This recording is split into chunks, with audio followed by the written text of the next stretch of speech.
Hello and welcome to आप सभी का आपका अपना यूट्यूब चैनल तेजू क्लासेस में स्वागत है।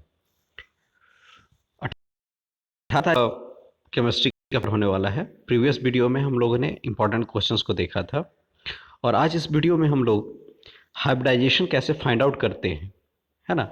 हाइब्रिड स्टेट को कैसे हम लोग फाइंड आउट करेंगे, किस तरह से संकरण अवस्था है उसको हम लोग पहचानेंगे कौन सी अवस्था में है ना, उसका संकरण क्या है, ये हम लोग आज इस वीडियो में पहचानने सीखेंगे।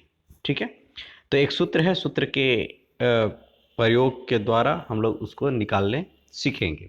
ठीक है, तो आइए शुरू करने से पहले अगर आप इस चैनल पर नए हैं तो आप इस चैनल को जरूर सब्सक्राइब कर दें और बेल आइकन को प्रेस कर दें। तो क्या है आज का हमारा टॉपिक है how to find hybridization state. कैसे हम लोग फाइंड करेंगे, कैसे हम लोग उसको पहचानेंगे। ठीक है, तो यहाँ पे सबसे पहला चीज कि हाइब्रिड स्टेट जो है वो कौन कौन सा है। तो हाइब्रिड स्टेट कौन कौन सा है, पहला है sp। ठीक है, दूसरा क्या है sp2, तीसरा क्या है sp3, चौथा क्या है sp3d और पांचवा क्या है sp3d2।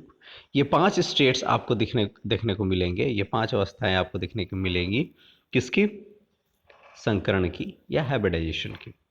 तो ये क्या है sp, ठीक है, ये क्या है sp2 और ये sp3। इसमें डिफरेंट डिफरेंट शेप्स हो सकते हैं, एज पर मॉडल के अनुसार अलग अलग शेप होंगे, लेकिन मेनली जो शेप होगा वो इसका लीनियर होगा, है ना, इसका ट्राइगोनल प्लानर होगा, इसका टेट्राहेड्रल होगा, इसका ट्राइगोनल बाइपिरामिडल होगा और इसका ऑक्टाहेड्रल होगा। ठीक है,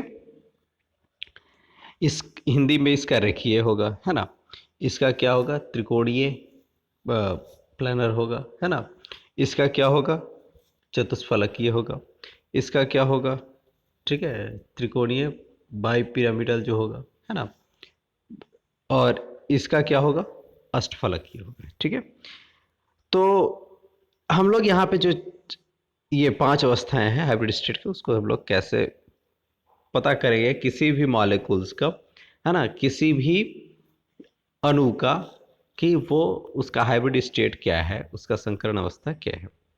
तो सबसे पहले हम क्या करेंगे कि काउंट कर लेंगे कि कितना नंबर ऑफ एटम जो है वो सेंट्रल एटम के चारों तरफ है, जो मेन एटम है ना। जैसे मान लो अगर आपके पास कोई एक मॉलिक्यूल है, जैसे मॉलिक्यूल है आपका कुछ भी मान लीजिए XY5, तो अगर ये मॉलिक्यूल है आपका तो ये क्या हो गया सेंट्रल एटम, ये क्या हो गया सेंट्रल एटम, केंद्रीय परमाणु। तो इसके साथ जो सराउंडिंग एटम है कितने नंबर ऑफ एटम्स इसमें जुड़े हुए हैं, तो इसमें Y जुड़ा हुआ है। ठीक है, Y की कितनी संख्या जुड़ी हुई है 5। तो सबसे पहले हम लोग ये फाइंड आउट कर लेंगे कि X के साथ जो लगा हुआ एटम है वो कितनी संख्याएं उसमें जुड़ी हुई है, कितनी संख्या एटम उसमें प्रेजेंट है। इसको हम लोग यहाँ पे दर्शाएंगे एस ए से। किससे दर्शाएंगे? एस ए से। क्लियर है? फिर हम लोग देखेंगे कि ये जो x है, XY5 था, तो उसमें जो x है, x का वैलेंस इलेक्ट्रॉन कितना है, संयोजी इलेक्ट्रॉन कितना है, ठीक है, उसको हम लोग दर्शाएंगे G से। किससे दर्शाएंगे? G से। x का वैलेंस इलेक्ट्रॉन।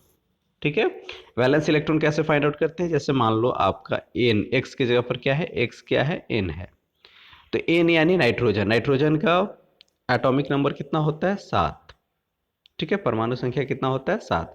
तो इसको जब कॉन्फ़िगरेशन करेंगे 2 और 5, तो 5 जो होगा, जो लास्ट सब सेल में जितना नंबर ऑफ इलेक्ट्रॉन बचता है वही उसकी क्या होती है, उसकी वैलेंस इलेक्ट्रॉन होती है या फिर संयोजी इलेक्ट्रॉन होते हैं। क्लियर?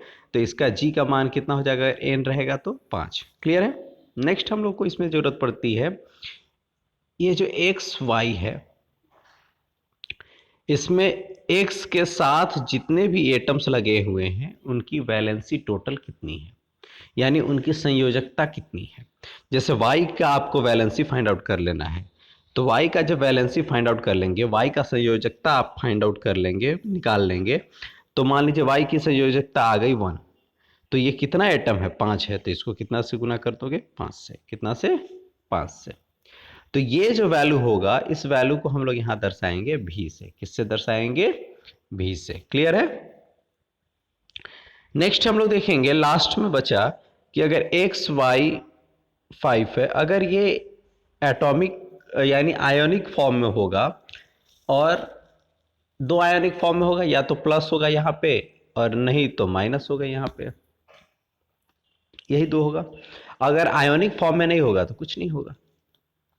लेकिन अगर आयोनिक फॉर्म में होगा तो कैसे करेंगे, अगर यहाँ पे एक्स वाई 5 यहाँ पे प्लस चार्ज है, तो इसको सी से दर्शाएंगे। इसको क्या से, इस चार्ज को किससे दर्शाएंगे, सी से, यानी कैटायन, धनायन।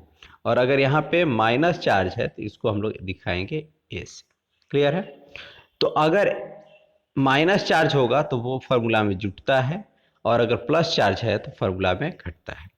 फॉर्मूला क्या कह रहा है, फॉर्मूला कह रहा है कि x इक्वल्स टू एस ए।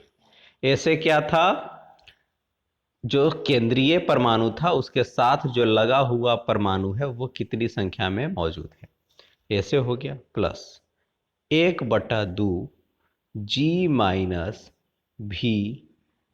ये मेन फार्मूला हुआ। ये कब, जब आयोनिक रूप में नहीं रहेगा तब, आयन के रूप में नहीं रहेगा तब।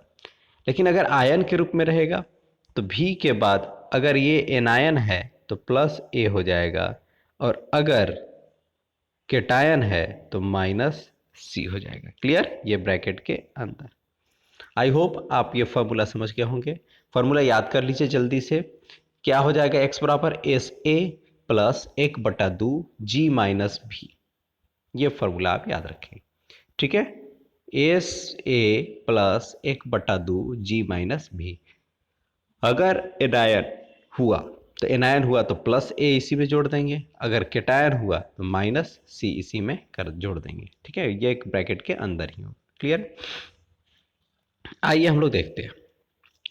यहाँ पे क्या है, S A plus 1/2 G minus V, simple molecule के लिए। अगर एनायन रहेगा पॉलीएटॉमिक तो क्या हो जाएगा, एक्स बराबर S A plus 1/2 G minus V plus A.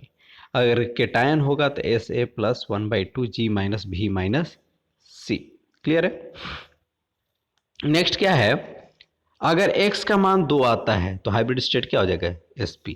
अगर 3 आता है तो sp2 जोड़ लीजिए, 2 इसका और 1 इसका तो 3 हो गया, 3 इसका और 1 इसका तो 4 हो गया। ये 3 4 और 5 तो ये 5 हो गया, 3 2 5 और 1 6, इसका 6 हो गया। ठीक है। अब आइए हम लोग फॉर्मूला क्वेश्चन लेते हैं, उसके बाद उसको देखते हैं। ये क्या है, पहला CO2। अब CO2 की कौन सी अवस्था होगी ये आपको निकालना है। तो पहला चीज क्या है, C के साथ कितना मॉलिक्यूल जुड़ा हुआ है, तो 2 ऑक्सीजन, तो ऐसे कितना हो गया 2। अब G निकालना है, G यानी ये जो कार्बन है, सेंट्रल एटम जो है उसका वैलेंस इलेक्ट्रॉन, संयोजिक इलेक्ट्रॉन। तो कार्बन का संयोजिक इलेक्ट्रॉन कितना होता है, 4, है ना। इसका एटॉमिक नंबर कितना होता है, 6, तो 2 और 4, तो वैलेंस इलेक्ट्रॉन कितना हो गया 4, तो G का मान कितना हो गया 4। अब देखिए ऑक्सीजन, ऑक्सीजन की वैलेंसी कितनी होती है, 2। ऑक्सीजन की वैलेंसी 2, और यहाँ पे कितना एटम है, तो 2, तो 2 गुने 2, टोटल कितना हो जाएगा 4। तो भी का भी मान कितना आ गया 4। आई बात समझ में। तो क्या हो जाएगा, फॉर्मूला पर लिखिए, x बराबर S A plus 1/2 G minus V. तो एस ए का मान कितना हो गया 2 प्लस 1/2, जी का मान कितना है 4 और भी का मान 4, 4 में से 4 जाएगा तो 0। ये वाला पार्ट क्या हो गया 0, तो ये कितना आ गया 2। x की वैल्यू कितनी आ गई 2। अब जब x की वैल्यू कितनी आ गई 2 आ गई, तो स्टेट क्या हो जाएगा sp। स्टेट क्या हो जाएगा sp। क्लियर है। नेक्स्ट देखिए NO3 माइनस। तो ऐसे का वैल्यू यानी n के साथ है कितना ऑक्सीजन लगा हुआ है, तो 3 गो, तो ऐसे का मान कितना हो गया 3। अब जी नाइट्रोजन का n का वैलेंस इलेक्ट्रॉन कितना होता है 5, जी बराबर 5। अब देखिए ऑक्सीजन का कितना होता है वैलेंस, संयोजकता ऑक्सीजन का कितना होता है 2, और कितना एटम इसमें है 3 गो है, तो कितना हो जाएगा 2 गुने 3, तो भी का मान कितना हो गया 6। अब यहाँ पे देखिए माइनस चार्ज है, तो माइनस चार्ज क्या है, एनायन है, तो ए का मान कितना आ गया, कितना माइनस चार्ज है, एक ही माइनस चार्ज है। अब फार्मूला पर रखेंगे x बराबर S A plus 1/2 G minus V plus A. तो 3 हो गया ए से 1/2, 5 जी हो गया, भी का मान -6 और ए का मान +1। तो 5 और 1 क्या हो गया 6, 6 माइनस 6 क्या हो गया 0, ये पूरा आ गया 0। तो कितना बचा 3। तो जब x बराबर 3 होगा तो स्टेट क्या हो जाएगा इसका sp2, संकरण स्थिति क्या हो जाएगी sp2।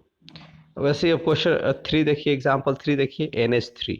तो n के साथ कितना लगा हुआ है 3, SA का मान कितना हो गया 3, जी का मान कितना हो जाएगा, जल्दी से बना दीजिए इसको। अब तो आप खुद से इसको सॉल्व कर लेंगे, जल्दी जल्दी इसको सॉल्व कीजिए। एन कितना हो जाएगा, एन का जी 5 है ना, और एच का कितना होता है वैलेंसी 1 होता है, तो यहाँ पे 3 बचा है तो 3 गुने 1 तो 3 हो गया।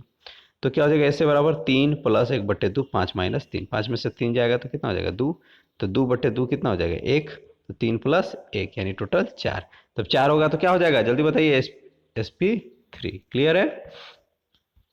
नेक्स्ट देखिए SF4।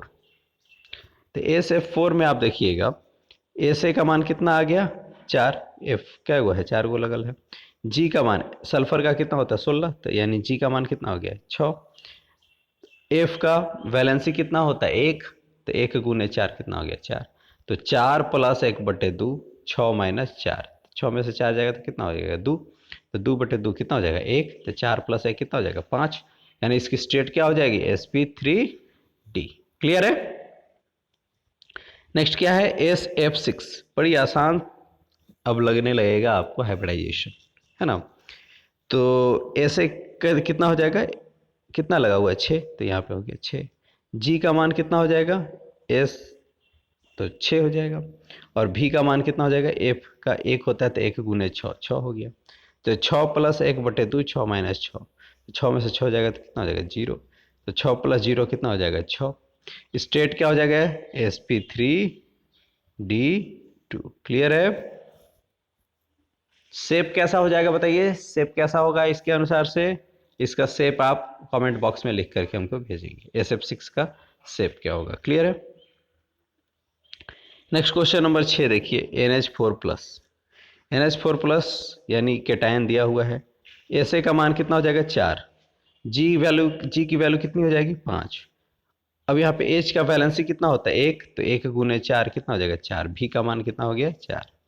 अब C का वैल्यू कितना दिया हुआ है 1 दिया हुआ है ना, तो C का वैल्यू जब 1 दिया हुआ है, अब फार्मूला क्या कहेगा SA plus 1/2 G minus V minus सी होगा ना, केटायन है तो माइनस सी।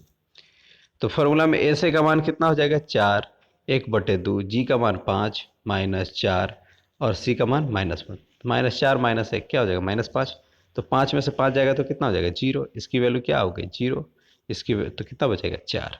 अब 4 जब x की वैल्यू 4 आएगी तो स्टेट क्या हो जाएगी sp3। क्लियर है। तो ये इस तरह से आप सारे क्वेश्चंस का कोई भी अगर क्वेश्चंस हो सकता है, ये आपका क्वेश्चन जो है वो 5 नंबर में आए, ठीक है। तो आप आसानी से संकरण स्थिति बता पाएंगे किसी भी मॉलिक्यूल्स का ये फार्मूला का यूज करके।